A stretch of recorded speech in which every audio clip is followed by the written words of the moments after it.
Hi everyone, I'm Lorraine Driscoll, founder of Building Better Brains, where each week I talk about the root causes of why your child might be struggling with learning, reading, and behaving, and what are some solutions that reach way beyond the limitations of IEPs, medication, and endless tutoring.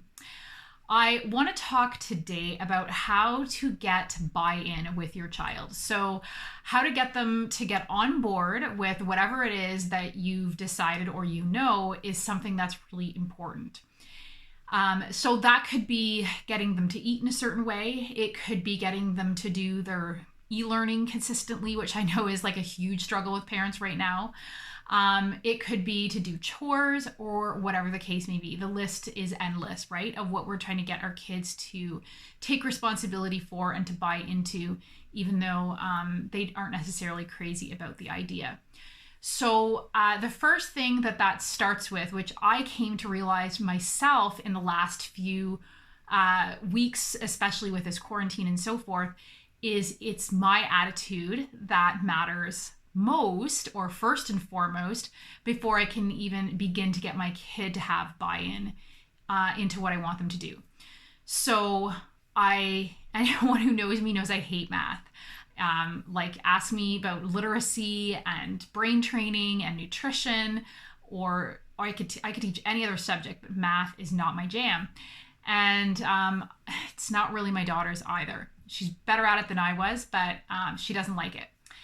And it was a real struggle at first to get the buy-in to get her to do math with this whole e-learning. I've opted out. We're just doing our own kind of homeschooling. And I know that math is something she needs to work on. And I realized, we get annoyed as parents, right? Because they have this real attitude whenever we ask them to do something that they don't really want to do, whether it's chores or whatever. And we just wish they would do it a little more willingly. Maybe not singing and dancing, but not making you feel like you're such a terrible parent for asking them to do this thing. And I realized that there was a few problems that I was creating myself, is that I didn't want to do the math. And when it came time to do the math, if I had to help her, I would get frustrated and, say not so great things about how I don't like math and so forth. And so that really doesn't set a good tone or example of why this is important or valuable or whatever. So it really starts with that. But then it goes a bit further with that in terms of not just the attitude that you outwardly bring, but if you aren't consistent and you don't ask your child or expect your child to do the dishes every day like they're supposed to, and you're really inconsistent with that, or you're really inconsistent about asking them to do their reading or whatever it is they have to do, then you are basically subliminally telling them it's really not that important. Because if it was important, then you would be on them, and they know that.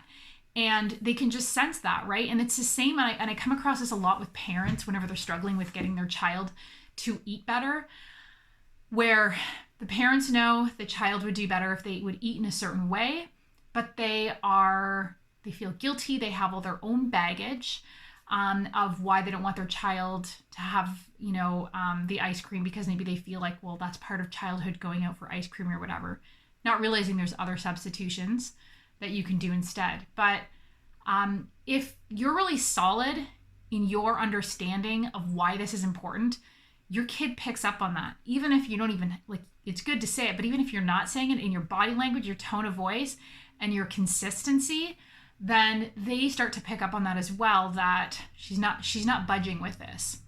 And I know that because when I started deciding my daughter can start participating in doing dishes on a regular basis, there was a lot of resistance and attitude and all that type of stuff at first. And I realized the reason why is because I told her she had to do it X amount of days during the week, and it was all laid out in the calendar. But then I really wasn't holding her to it. And so it was kind of willy-nilly, you're supposed to be doing the dishes. And so I wasn't making it important. I wasn't making it a priority. And I wasn't teaching her that it's important or valuable for her to do this. So how could I expect her to have that attitude? The other thing with buy-in is consistency also sets a tone of a habit or a routine that they just don't bother arguing with anymore, because they know mom is not going to wiggle on that. So most of us make our kids brush their teeth at night before bed, right? I hope. And we don't usually say to our kids, unless it's like a really late night, they've come in at midnight, we don't say, yeah, whatever, don't do it, and then don't do it this night. We're pretty consistent with that, and kids get it. No matter what, I have to brush my teeth. It's a non-negotiable. And I think with certain things, you can create buy-in in a lot of ways. You can try and do rewards, which don't always last. Like that works for a short time. But buy-in comes from us being consistent and us making it a non-negotiable. That this is not something we're going to budge on. But kids have to pick that up, not just in your words, but they have to pick that up in your body language.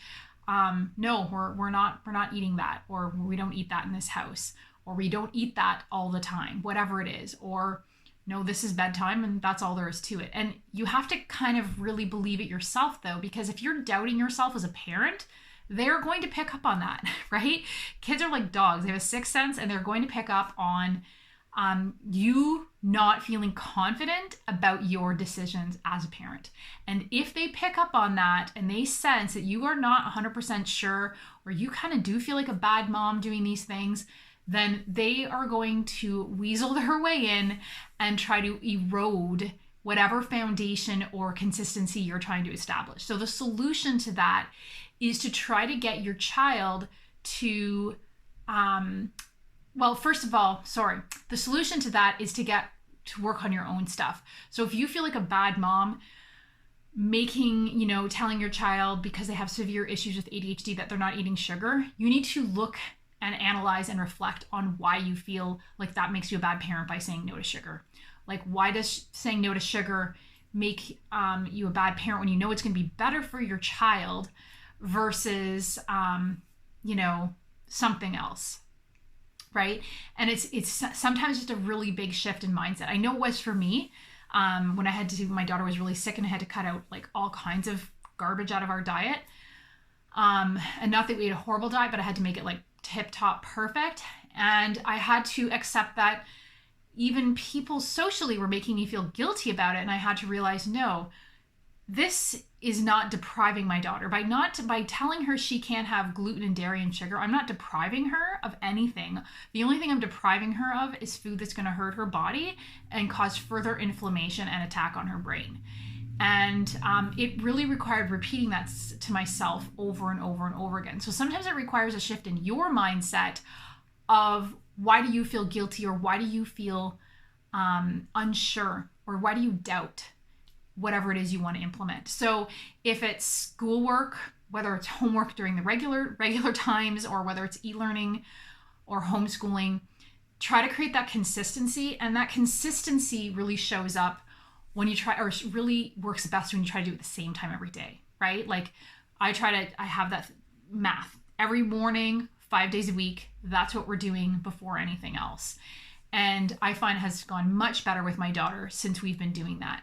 So buy-in really starts with your attitude, starts with you getting really real with yourself and what inconsistencies and doubts you have about yourself and how you're presenting that to your child. And then it really is consistency. So let me know how you get buy-in with your child, where you struggle, what weaknesses you have, what you want to work on. I'm really curious to hear. So if you found this helpful, please share, and don't hesitate to set up a free 20-minute to Building Better Brains consult, and check out my website for more articles and support on how you can help your child with learning, reading, and behavior. Thanks for watching.